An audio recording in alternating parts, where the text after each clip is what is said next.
What's going on, guys? This is Dave and Mike with SWILL Radio. So what we talking about today, Mike? Man, we're going with some good old 90-day Fiance before the 90 days, man. I know you guys are waiting for this. It's been a while. Hey. Yeah, so I don't know. You watched that show at all? I haven't watched the new one. Oh, okay. I'm glad you didn't watch that because now I can tell you all about it. Oh, great. All right, so first of all, we're going to go over with Omar and Avery. All right, so they're out there with Omar, or actually Avery's mom, and they're having dinner. And Avery's mom's about to leave the country, about to leave Lebanon and go back to the United States. And they're having dinner, and they break the news about Omar and Avery living in Syria.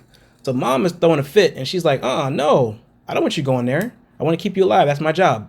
And Omar's like, "No, that's my job now. I'm her husband." And he's over here gloating the whole time. And, you know, the mom gets up, storms out of the restaurant. She's not having it. And Omar's like, "Where are you going?" And he goes out chasing her. And then Avery comes and chases her. And they're trying to figure out what's going on. And, you know, later on in the episode, Avery calms the mom down. And mom's like, "Yeah, you know, I'm kind of glad that she married Omar. It's a good look."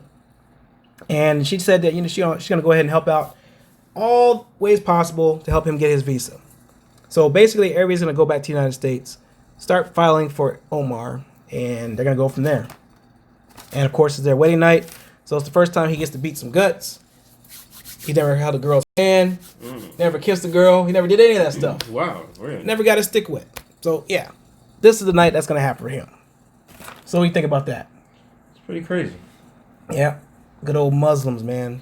That's how they do. All right, so now we got good old Michael and Angela, and she's worried about if she can have a baby this whole time. Of course, everybody knows that she's like 51, 52, and prime time age for you having a baby is like, you know, 40, 42, 40, whatever. But, you know, she's 52, he's 30, and he wants to have a baby to carry on his name.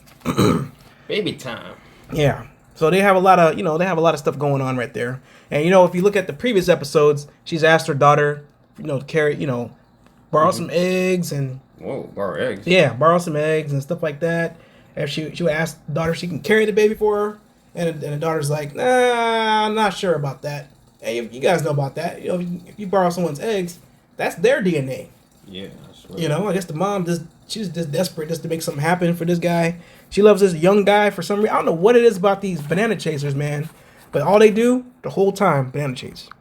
All right, so basically in his culture, if he's with a chick that can't have babies, they have him with another chick. So they have like a little side chick, have the baby with, and that's okay in their culture.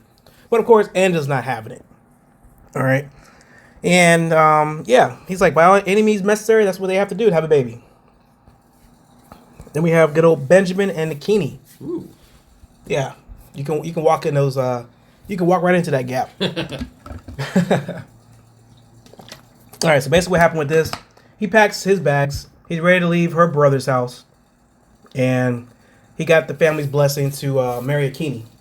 So basically, the only thing he has to do now is pay his bride price, and that's it. Home free. So he's packed his bags. He's out there with the quickness because he doesn't want to hang out with the brother anymore. Get on his nerves?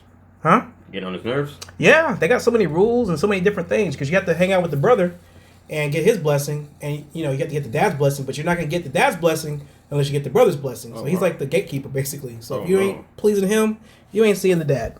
So of course you guys know the last episode, the dad stood him up as far as like the dinner time, never showed up. So yeah, so he finally got the blessing from everybody.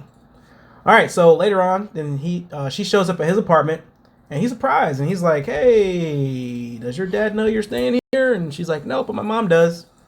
And she's like, "If my dad finds out, we're both in trouble." Oh, wow. Mm-hmm. And yeah. They're like 15-year-olds. All right, so he lets her know the sleeping arrangement. The bedroom has 2 beds in it. So he says that, you know, you're going to go ahead and sleep in the bedroom, and I'm going to sleep out here on the couch. And she's like, "What?" And he's like, "Yeah, you know, we came up with an agreement. You know, we're not going to have sex before marriage, and it's just not going to happen. It's too much temptation." And then she goes on and on and on about the whole hand the cookie jar, the forbidden fruit, and all that kind of stuff, and all that kind of stuff like that. That's what she drops on this dude. But he's like trying to set an example because he's like a clergyman now. He wants to be a priest, and he wants to set an example for his newfound flock, or his future flock. And, after that, then they go to the safari, and they're looking for the price and how much it costs to get in. So she asked, how much does it cost for me? I'm Nigerian. So I told her $2. And then how much for him? And they say $22. So this guy got to pay an extra $28 just to go to a safari, which is ridiculous. You didn't even bring the lube. They don't give you any lube. This is straight $22. So he talks about the whole arrangement and everything like that when they go back to the States, and with his son, and lets her know that he will be, or she will be, a stepmother. And she's like, oh, I don't want to be a stepmom. I want to be a friend. And he's like, what? It doesn't make any sense. So later in the episode, they go out to eat, and Keeney drank some margarita, and she's like, not even a half a sip in, she's going crazy, man. She's already tipsy, she's drunk, and she's laughing about it and everything like that. And she's trying to order more. Actually, she's demanding more, and he says, no more drinks. And he's like, this is not what I want. I don't want to marry this. And that's pretty much how that goes with those two. Now we got the good old crowd favorite, Darcy and Tom. I don't know why they keep putting this chick on the show. She's a straight alcoholic, and she's horrible, man. Like, she looks decent in this picture, but like when she's broken down, oh my God. Too much work, man. I don't like fake chicks. How about you, man? Nah, not at all. Like, everything's fake, man. The lips, the boobs, everything, man. The butt, everything's fake on her. Oh, no. Yeah. And her sister don't look any much better. So, her, Tom, her sister, and her fiance are out drinking. And Darcy's just like, oh, hey, how you doing? And Stacy's out there, which is her sister, is out there popping some shots. Let her know, hey, I'm with my man. Go sit with your man. And she's like emphasizing her man, basically. And Darcy's feeling some type of way, and she's just like, oh man, I don't like the way you're acting. And it's like a big giant competition with these twins here. And Tom is just like, oh, I don't like this. Stop talking to your sister like that. Which he really shouldn't be taking any sides anyway. He should be taking Darcy's side no matter what. So you can tell he's pretty irritated as to what's going on. And Stacy's not making it any better. Honestly, Stacy was kind of antagonizing her a little bit. But, we know how Darcy goes. So she pushed Darcy's buttons all the way to the fullest. And Florian, which is Stacy's fiance, was like, hey, do you have to hear the words, I love you, every single minute? And Darcy's pretty much like, yeah. So she's one of those clingy chicks. Stage 5. So if you guys are one of those, or you women are like one of those, or even you guys, I don't know if you are like that, Dave. You like that with your chick? Nope. Okay, good. Is your chick like that? Nope. Okay, good. Yeah, you gotta drop them. If you find someone like a Darcy, man, you gotta drop them with the quickness, basically. All right, so then we got good old Timothy and Jennifer. All right, so they wake up, and she lets them know that they didn't have any contact. A lot of hugging and kissing and all that kind of stuff, but they didn't do any penetration, none of that kind of stuff. What's going on? So he's apologizing to her about it, and she's just like, oh, the understanding woman, of course. But any real woman would have been like, man, no. So he lets her know that he was in his head, and a bunch of other stuff like that, and it'll never happen again. But honestly, guys, I don't think Tim was a guy, born a guy. I think he was born a girl, and I've been saying that the whole time, and it's gonna come out, guys. Like every little excuse why he doesn't want to touch this beautiful chick. I don't get it, man. Day one, I would have been sealing the deal. Day one. Wasting no time, huh? No, not even. And she lets him know that, hey, I want you to be a stronger man, and she's over here telling him what he needs to do, and he's just like, ooh, I don't know, are you done? Stop talking to me like that, that kind of thing. So they go to the little outdoor event and everything, and she wants to go on the swing, which is like a 2-person ride, and he's like, oh no, I don't want to do that. I'm scared of heights. So the whole time he's in a pissy mood. So I think it's that time of the month for him, Hence why I think he's a girl. But it's gonna come out, guys. I'm telling you guys. I've been calling it since the beginning of the season, and I'm sticking with that. Not changing my mind at all. This is a chick. All right, so we got good old Maria and Caesar. So of course he's in Mexico. He's packing his bags, ready to leave to go back home to North Carolina. And, he wants to go to Ukraine. He lets everybody know, hey, I think I'm going to go to Ukraine and see if I can fix things up with Maria. So I don't understand why this guy has to I don't understand why people have to go from a far distance to get love. Like, yeah. I understand, like, in your local area, you may have some you know, some scallywags and stuff like that. Yeah, but it's probably like I could see maybe a state away, but not like half a world away. Mm-hmm. You know, everybody knows he works in a nail shop. A nail so shop? he's surrounded. Yeah, he does nails, and he does a good job. Mm-hmm. Has lots of clients, man. So he has lots of women in his work area. Yeah, he should have them lined up. Yeah. Then wouldn't you do that? Yeah. So I mean, you should have been running through a lot of them before even going to this, or even finding one since you're already working in a nail salon. Yeah, it's ridiculous, man. Like straight up trying to find these chicks, man, all the way across the world, and then they just kind of like push you to the left, basically. Mm. But he vows that he's definitely gonna go to Ukraine. All right, so then we got Rebecca and Zied.